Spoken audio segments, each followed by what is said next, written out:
Welcome back. Well, hundreds of years before the time of Christ, the great Greek physician Hippocrates once said, "Let thy food be thy medicine, and medicine thy food." Well, centuries later, Dr. Don Colbert put that into practice, and the results were amazing. New York Times bestselling author Dr. Don Colbert has personally struggled with everything from acute kidney failure to psoriasis. As a doctor, he was taught to address the symptoms, but he knew there had to be answers to address the problems.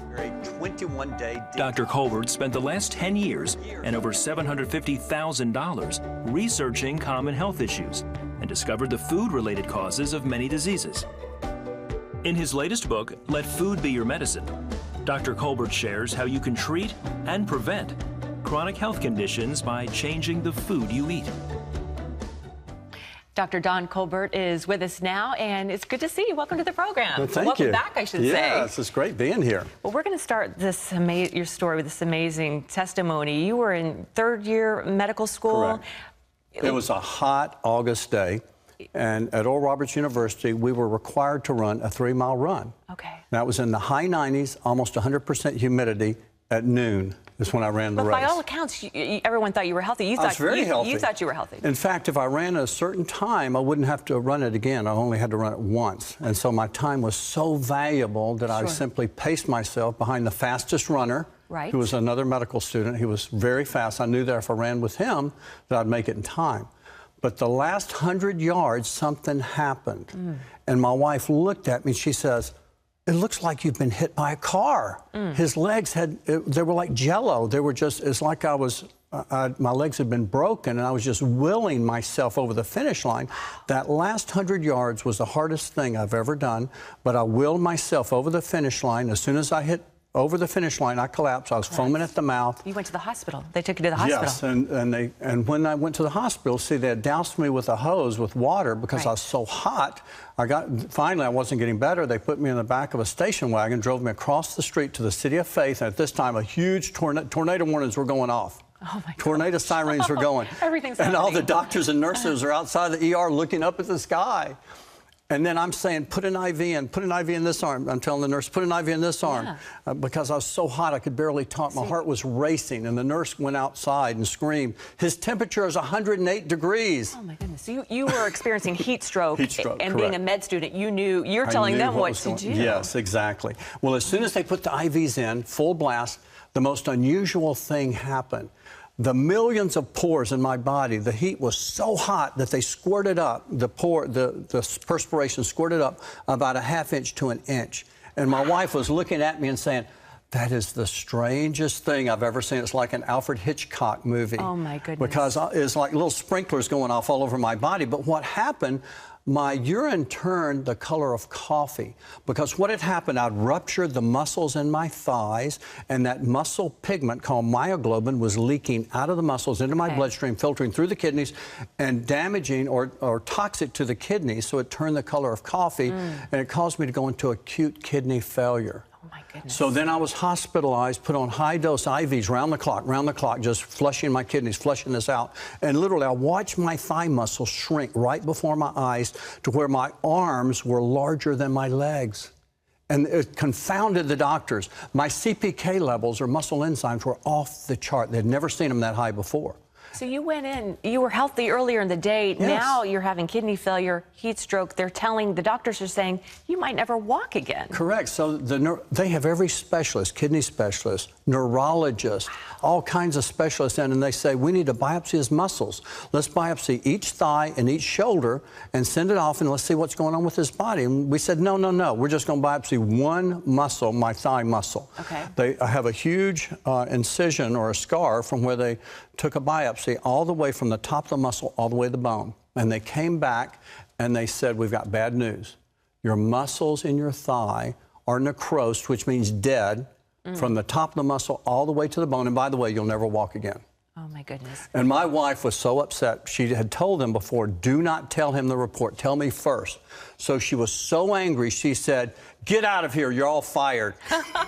Well, we have so much to talk about, but basically, you recovered from that. Yes. But then years later, you developed psoriasis. Correct. All over, or Psoriasis all over. It was one of the worst cases of psoriasis.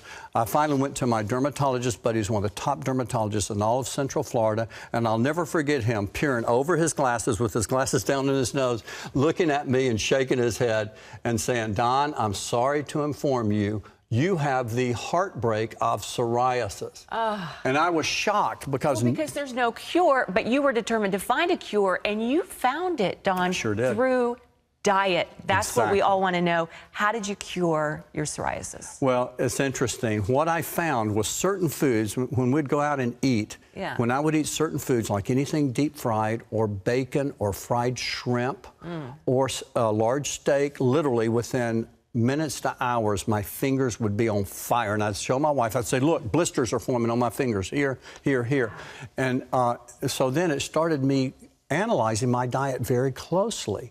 And I saw that when I ate certain foods, it literally flared psoriasis. When I avoided foods and when I fasted or when I juiced vegetables, certain vegetables, I literally got much better. But when I ate certain vegetables, it got much worse. What were the vegetables that were bad for you? Well, tomatoes, peppers, and I love peppers, and paprika. They literally set me on fire. These are the nightshade vegetables that affect so many patients with autoimmune disease and arthritis. They flare. They're flare foods. Okay. But finally, I did it. Not for everybody. But not for everyone. No, people, they're healthy for most people. Okay. But for me, with psoriasis and other autoimmune diseases, and some patients with arthritis, they can flare it up. And you say that the root cause of most diseases is inflammation. What do you mean? Well, at the root of most disease, like, for example, the root of approximately 90% of heart disease is inflammation in the coronary arteries, triggering plaque formation. At the root of Alzheimer's disease is inflammation. At the root of arthritis is inflammation in the joints. At the root of every autoimmune disease is inflammation. So, again, inflammation is at the root of most every degenerative and chronic disease, and it's not being addressed. And Dr. Colbert, you say there is a diet. Well, we don't want to really call it a diet, lifestyle, food choices that really works to combat this. What is it? Exactly. Well, let me just kind of back up. Hippocrates, back almost 2,500 years ago, said with regard to healing the sick, he says, I will devise and I will order the best diet according to my judgment. Now, that's what he said 2,500 years ago. He will devise, he'll write it out, and he'll order it like a doctor's order for medicine, the best diet. So what I found, for every disease, there is a best diet for that disease. And I put in this book, I've never done this before, because I've been writing out for 30 years, if they have diabetes, type 2 diabetes, this is the diet they need. These are the foods they need that start to reverse it many times. As well as Alzheimer's. If they have Alzheimer's, they need a special diet for Alzheimer's. As well as advanced cancer, the ketogenic diet for advanced cancer, which you have talked about on this program. And all those diets are in here. All of those diets are in here, as well as weight loss. We show people how to lose weight based on the right foods. It's so simple. But what I found, Wendy, is I ask in every single health questionnaire, history and physical, is what food do you crave? And invariably, the very foods people crave are the very foods that are inviting their disease into their bodies. Brownies, ice cream. That's right. Yeah, okay. Well, in your book, you say that the modified Mediterranean diet is really the best across the board for all of us. Absolutely right. And that's what I used in order to heal myself from psoriasis. I don't have psoriasis to this day, but I was eating two foods every day that was inviting it in. One was gluten. I was highly, highly, highly sensitive to gluten. Amazing. And the other were peppers and paprika and tomatoes, nightshades. Now, lastly, you say there's usually an emotional trauma behind some diseases. I have found with many autoimmune diseases, as well as with many cancers, it's preceded many times months to years prior with an emotional trauma. There's many times a heartbreak, just like the dermatologist said. He shook his head, said, you have the heartbreak of psoriasis. And lo and behold, I did have a heartbreak, and I addressed that heartbreak in my book. And if you don't overcome that heartbreak or that trauma, many times it literally It lights the fuse for the disease in your body. Well, that's fascinating. We could talk so much more, but well, for more great insight, get Dr. Colbert's book. It's called Let Food Be Your Medicine, Dietary Changes Proven to Prevent or Reverse Diseases, and it's available wherever books are sold. This is very exciting news. God bless you. Thanks so much for being with us today. Thank you. It's been a pleasure.